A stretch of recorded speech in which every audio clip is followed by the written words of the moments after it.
o desânimo.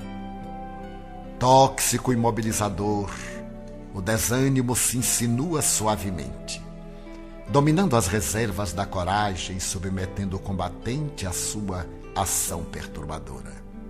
Instala-se a pouco e pouco, inspirando pessimismo e mal-estar que se agrava, qual invasor que conquista passo a passo os espaços abandonados à sua frente. O desânimo é inimigo covarde que ceifa mais vidas do que o câncer, pelos resultados que logra na economia do comportamento humano. Quando sintas a insinuação do desânimo, ciciando-te falsos motivos para que abandones a peleja, ou a postergues, ou a desconsideres, tem cuidado. Usa a razão e expulsa-o da casa mental. Às vezes, se te apresenta na condição de mágoa defluente de qualquer incompreensão sofrida, e noutras ocasiões, em forma de exaustão de forças que deve superar mediante mudança de atitude mental e de atividade física. A marcha do tempo é inexorável. De qualquer forma, as horas se sucedem. Utiliza-as de maneira condigna, mesmo que a peso de sacrifícios. Quando transponhas a barreira da dificuldade, constatarás a vantagem de haver perseverado, descobrindo-te rico de paz. Faça os tesouros de amor e realização que adquiriste. Motivo algum deve servir de apoio para o desânimo. Tudo na vida constitui convite para o avanço e a conquista de valores na harmonia e na glória do bem.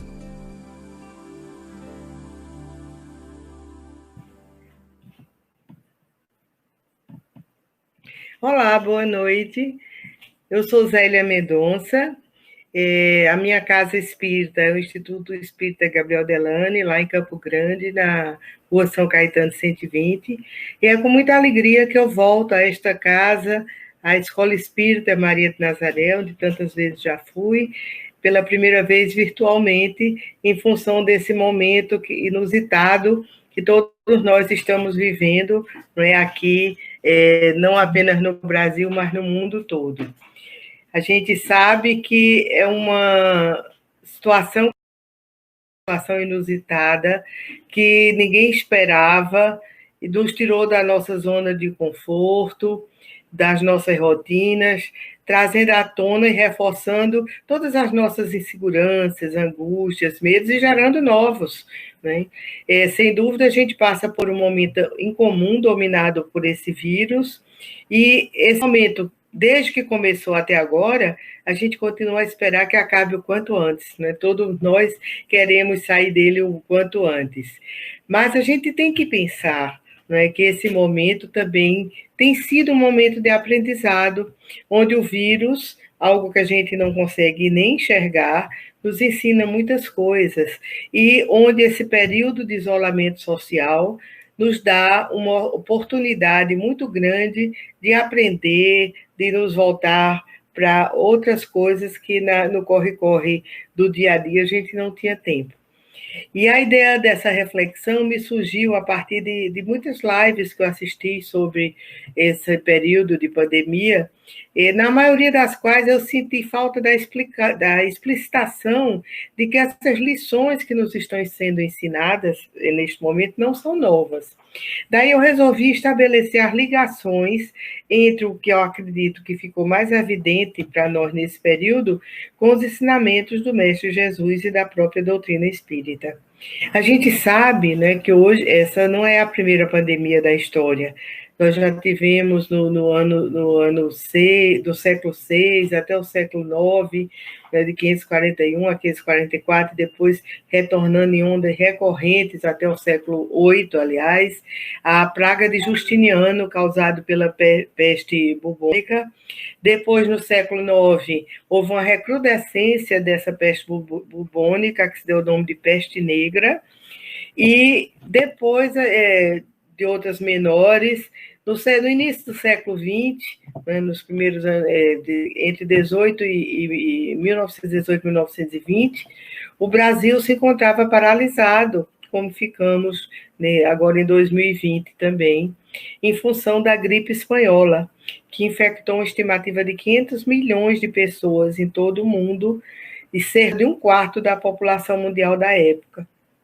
E no Brasil, 35 mil pessoas morreram por conta da gripe espanhola, no mundo todo foram 50 milhões de pessoas, e inclusive no Brasil morreu o presidente eleito Rodrigues Alves, e uma pessoa muito conhecida, não é, no meio espírita, uma pessoa por quem eu tenho, vê o seguinte, que por todas essas situações de pandemia, de guerras, de conflitos, tudo isso faz parte de um movimento natural da vida, que tem como destino, né, tem como objetivo, nos fazer progredir mais rapidamente.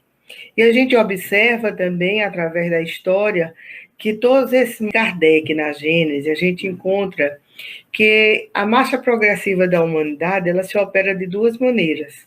Uma lenta, gradual, que não se sente à medida que a gente vai vivenciando, só com o passar do tempo é que a gente vem a tomar consciência do que aconteceu, que vai trazendo melhoramentos sucessivos aos costumes, aos usos, às leis, né? E que a gente só se apercebe depois que passou.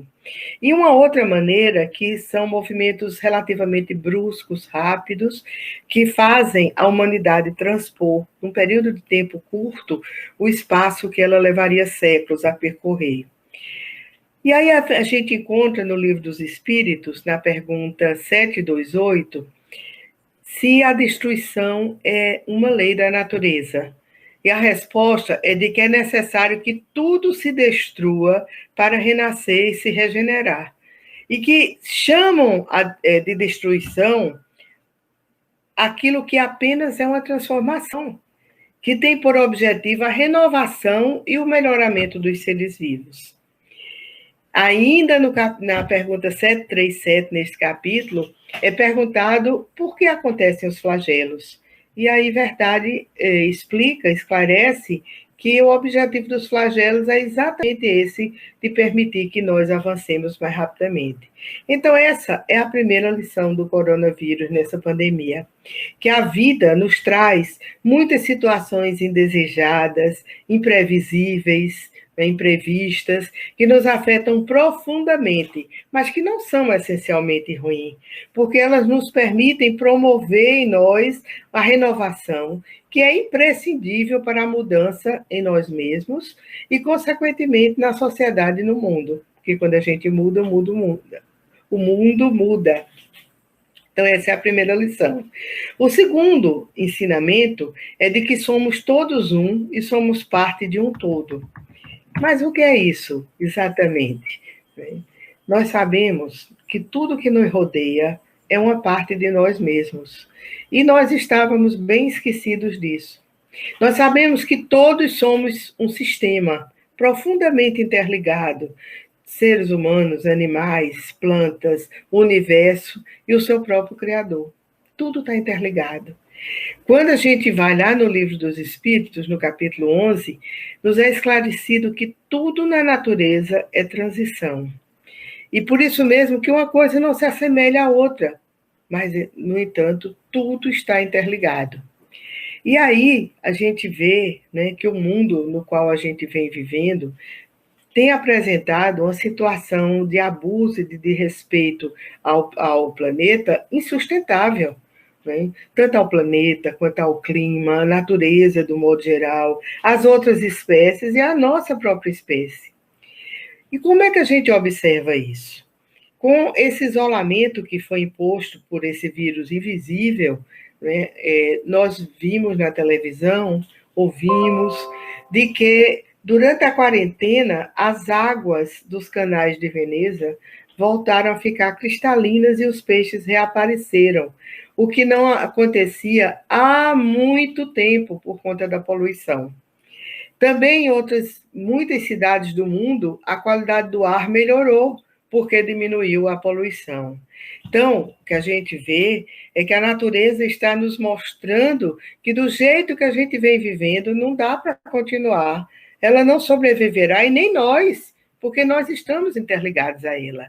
Então, é hora da humanidade entender a interligação que existe entre todos e tudo e cumprir com a sua missão urgente, como ser inteligente que é cada ser humano, de cuidar do nosso planeta e, assim, cuidar de nós mesmos. Né? Pela teoria geral de sistemas, nós sabemos que existem leis que precisam ser respeitadas para que os sistemas possam se manter em equilíbrio. E essas leis valem para todo e qualquer sistema, desde os mais simples aos mais complexos. E nós ainda não entendemos isso, que somos parte de um sistema, nós mesmos somos um sistema. Então, a gente ainda não entende que tudo que a gente faz tem impacto não apenas em nós, mas em todo o universo. Ah, não, eu estou fazendo isso, eu não estou incomodando ninguém. Estou sim, porque o que eu faço impacta as outras coisas todas, porque estamos todos interligados. Parece até prepotência dizer isso, não é verdade? Mas é assim mesmo.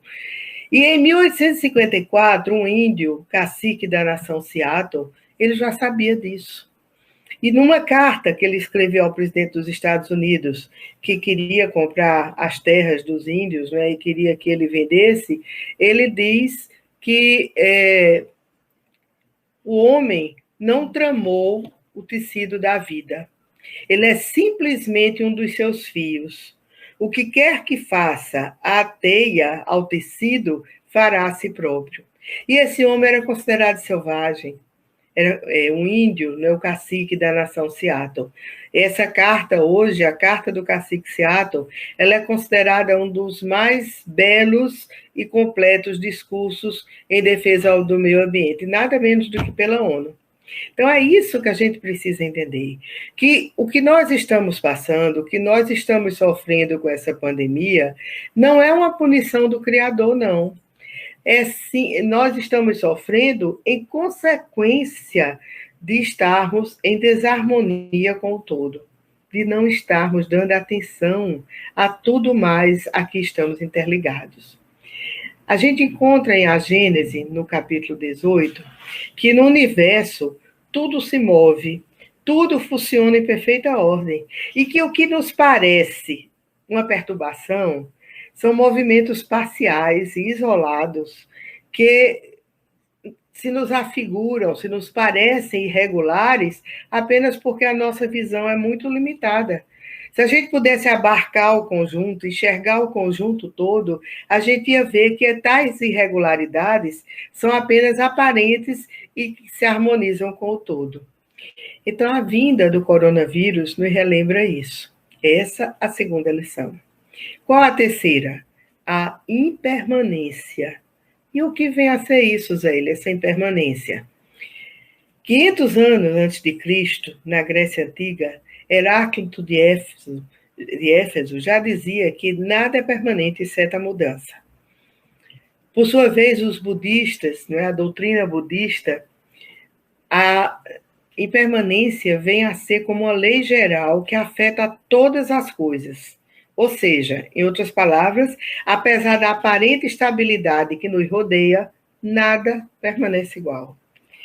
E aí, nos tempos modernos, aqui no Brasil, Nelson Motta e Lulu Santos nos repetem numa música linda essas ideias de Heráclito de Éfeso e dos budistas e de tantos outros. E eles dizem assim: nada do que foi será de novo do jeito que já foi um dia. Tudo passa, tudo sempre passará. A vida vem em ondas como o mar, no indo e vindo infinito. Tudo que se vê não é igual ao que a gente viu há um segundo. Tudo muda o tempo todo no mundo. E não adianta fugir, nem mentir para si mesmo. Agora, há tanta vida lá fora e aqui dentro. Sempre, como uma onda no mar. Ou seja, tudo está mudando o tempo todo. E nós acreditávamos, principalmente por conta do nosso orgulho, que tínhamos o controle de tudo. Eu que trabalho com planejamento, eu tinha essa ideia de que com planejamento a gente tem tudo planejado, vai dar tudo certinho, né? E de repente esse minúsculo e invisível vírus chega e nos prova, por A mais B, que nós não temos o controle de nada. Que não adianta ter tudo planejado, porque de um dia para outro, de uma hora para outra, tudo muda. Quantas viagens planejadas e canceladas de março para cá? Quantas festas de casamento, aniversários, encontros, planos de toda ordem, tanto aqui no Brasil como no mundo inteiro. E essa situação vem expor a nossa necessidade de humildade perante a vida, porque ela, a vida, nos mostra que estamos em um mundo onde as coisas são profundamente transitórias. Emmanuel, em Pensamento e Vida, ele nos diz que a carência de humildade é o reconhecimento, que no fundo é o reconhecimento da nossa pequenez diante do universo, surge na alma humana qual doentio quisto de sentimentos, quais sejam o orgulho e a cobiça, o egoísmo e a vaidade. Então, nós precisamos compreender essa lição que esse momento está nos trazendo. De que é imprescindível sermos flexíveis em nossos posicionamentos, nos reinventar a cada instante, porque senão será impossível a gente sobreviver. Essa live aqui é uma reinvenção. A Escola Espírita Maria de Nazaré e todas as nossas casas espíritas precisaram se reinventar para continuar a fazer as suas reuniões, que eram somente presenciais. E todos hoje estamos fazendo esses encontros através, né, da tecnologia. Então, é imprescindível que a gente entenda essa necessidade de flexibilidade. Há um provérbio japonês que diz que o bambu que se curva é mais forte que o carvalho que resiste. E que o bambu sobrevive a tempestades e permanece em pé quando árvores mais fortes, como o carvalho, sucumbem, porque ele tem a humildade de se curvar diante dos problemas e dificuldades. É preciso que a gente entenda isso, né? Que é preciso se curvar por entender que nada acontece por acaso, que tudo o que acontece tem um propósito e está de acordo com a lei de progresso, a qual tudo no universo está submetido, como já nos é ensinado pela doutrina espírita. Quarta lição: somos todos iguais.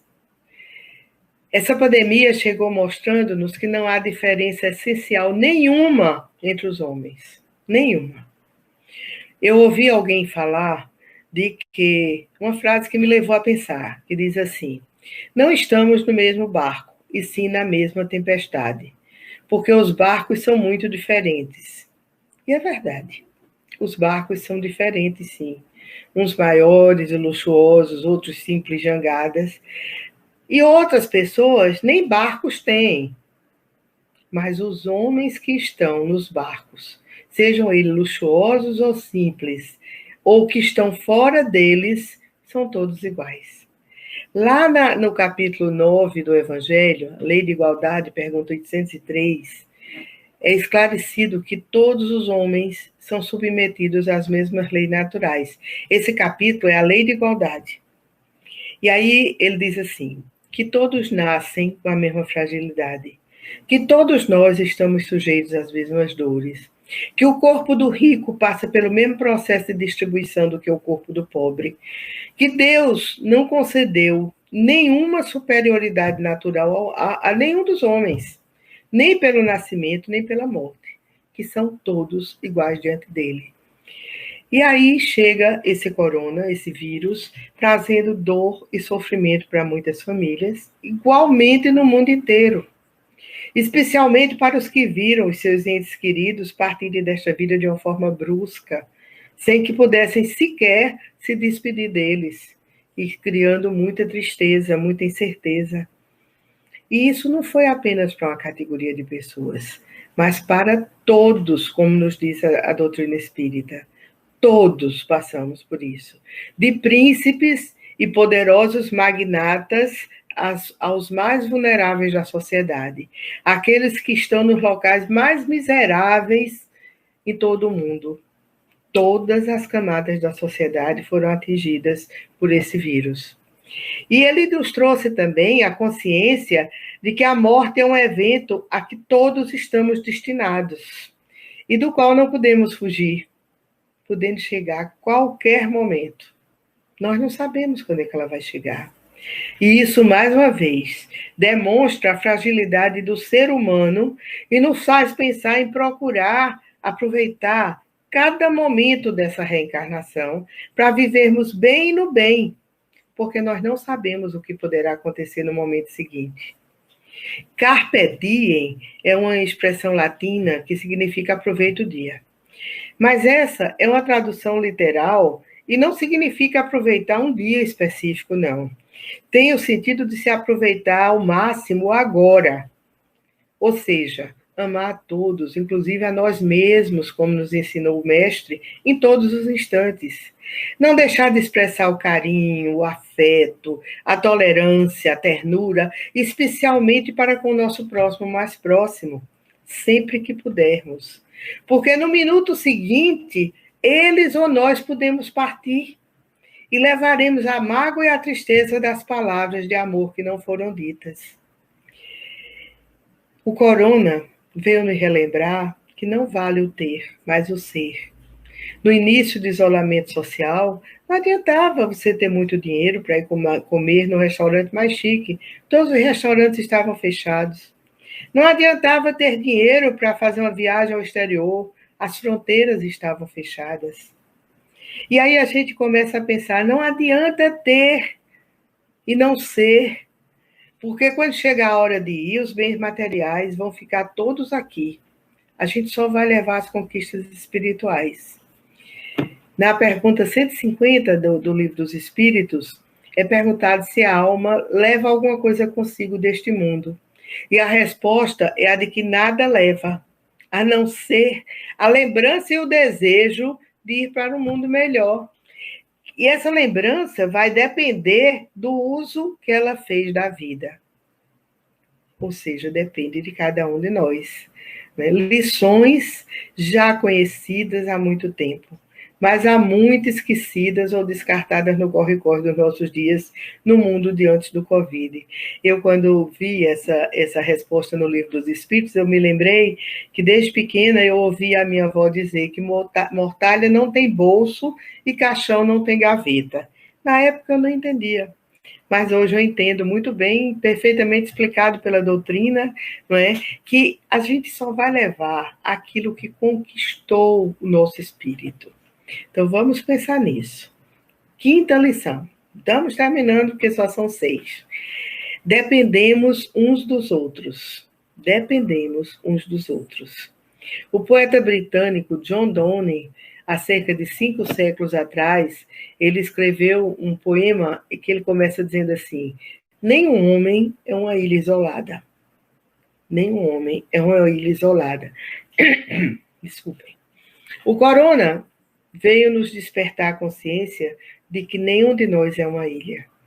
De que, apesar de isolados socialmente, nós precisamos uns dos outros. De que precisamos cuidar de nós e dos outros para superar a crise. De que, como diz Tom Jobim, é impossível ser feliz sozinho. De que é preciso ser solidário, ter sensibilidade para sentir o sofrimento e a necessidade do outro e tentar ajudar de alguma forma. Né? É a hora de exercer a empatia, ou seja, se colocar no lugar do outro, sentir o que ele está sentindo. De exercer a solidariedade para que esse período seja menos difícil para todos nós. Essa pandemia trouxe um chamamento muito forte à solidariedade e compaixão, precisamente com aqueles mais vulneráveis, vítimas muitas vezes do nosso egoísmo e orgulho.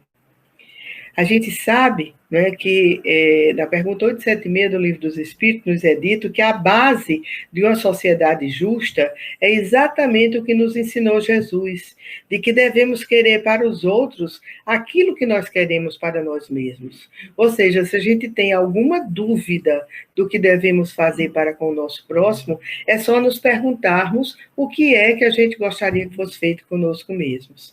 Né?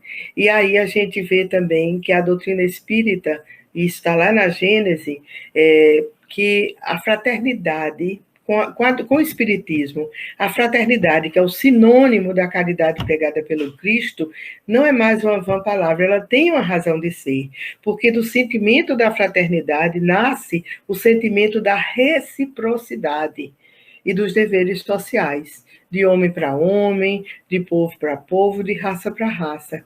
E aí continua Kardec dizendo que desses dois sentimentos, a fraternidade e a reciprocidade, quando eles forem bem compreendidos, nascerão instituições bem melhores para garantir o bem-estar de todos. Então, a gente vê que a doutrina espírita, Kardec vem estabelecer uma função social para a ideia de solidariedade, de caridade, que leva a um caminho exatamente oposto ao da desigualdade.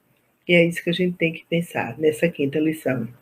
E a sexta e última lição, para terminarmos, é a necessidade de olharmos para dentro de nós.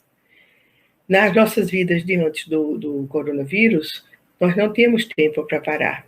A maioria de nós, muito ocupados, o tempo todo trabalhando, indo para um lado, indo para o outro, e aí a gente não se permitia tempo para pensar, para refletir sobre o que é que nós estamos fazendo com as nossas vidas, com essa oportunidade incrível, né, de estar aqui em uma outra reencarnação, talvez até com medo de olhar, porque a gente sabe o que está lá dentro de nós e a gente não quer admitir. Mas por conta de um morcego chinês, nós fomos obrigados a parar. E aí? Aí nós tivemos uma grande chance em nossas vidas de olhar para dentro de nós mesmos e enxergar o que precisamos fazer diferente para sair dessa situação como pessoas melhores, mais sensíveis, mais solidárias e mais amorosas. Conversando com meu filho mais velho, ele me falou de duas reflexões que a minha nora Denise fez sobre essa questão da pandemia e que eu achei bem interessante e trouxe para vocês.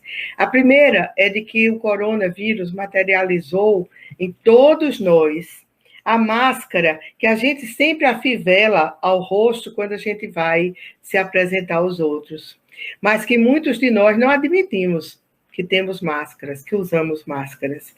Agora, todos nós saímos com máscaras materiais, físicas, visíveis, brancas, pretas, coloridas, bordadas, simples.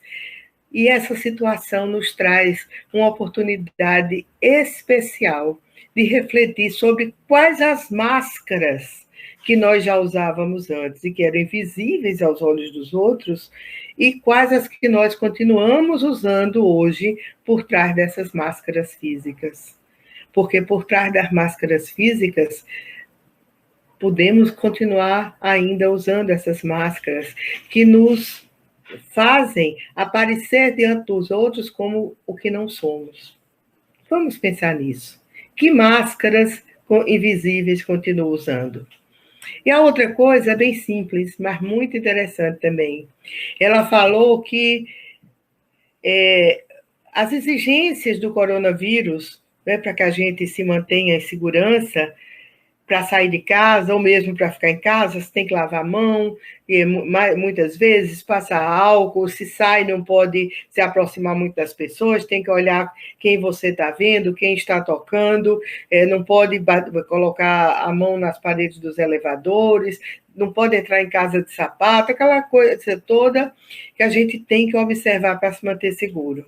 E aí diz Denise, isso tudo é uma oportunidade, um treino, para que a gente tenha mais atenção aos pequenos detalhes em nossa vida de relação, porque eles fazem toda a diferença. Fazem diferença para a gente não pegar o corona. E as pequenas coisas que a gente faz na nossa vida de relação fazem muita diferença na qualidade dessa relação. Muitas vezes a gente acha que tem um problema grande com o cônjuge, com os filhos, com os pais, com os amigos, e a gente não identifica nem que problema é esse, porque a gente não encontra nenhum problema tão grande. Não existe esse problema tão grande. São pequenos detalhes que a gente não está observando, que a gente está passando ao largo e que fazem muita diferença na nossa vida de relação.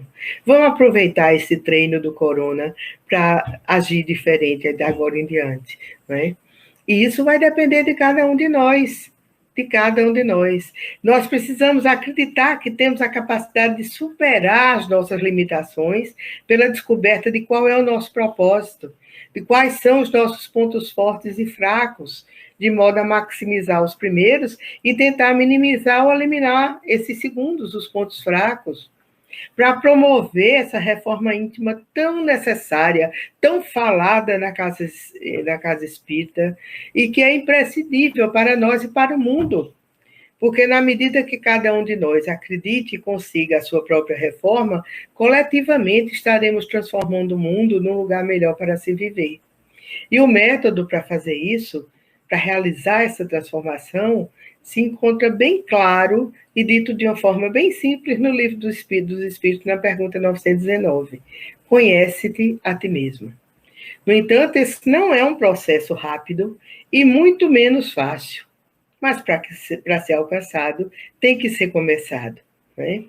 Então, finalizando, eu quero dizer a vocês o seguinte: com certeza absoluta, quando terminar tudo isso, quando a gente voltar às nossas atividades rotineiras de trabalho, às nossas obrigações, quando acabar o isolamento social, não estará implantado um novo mundo.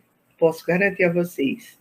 Não teremos um novo normal coletivo, porque isso só vai acontecer quando a gente tiver conseguido promover a nossa reforma íntima e implantar em nossos corações o amor pleno, como exemplificado por Jesus.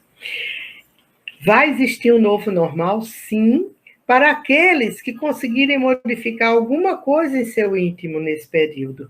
E eu conheço pessoas que têm feito isso. Têm conseguido modificar alguma coisa de como vinham fazendo anteriormente.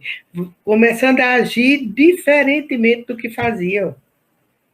Agora, precisamos saber, né, que para que esse normal coletivo aconteça, ainda será preciso muito tempo. Muitas convulsões e flagelos no planeta. Não que Deus não tenha outros métodos mais suaves para empregar, e Ele os emprega permanentemente, mas em razão de que nós, seres humanos, ainda estamos tão arraigados às questões materiais, ao egoísmo, que não os percebemos e não aproveitamos deles, né? Então, a gente sabe que muita gente só quer voltar ao normal que já conhece. Mas é imprescindível que a gente faça um esforço para não sair dessa experiência igual a antes. Para fazer parte do grupo que aprendeu alguma coisa diferente nesse processo, porque já foi criado um novo normal para eles e eles já não vão continuar agindo do mesmo modo que anteriormente. Nós precisamos estar nesse grupo.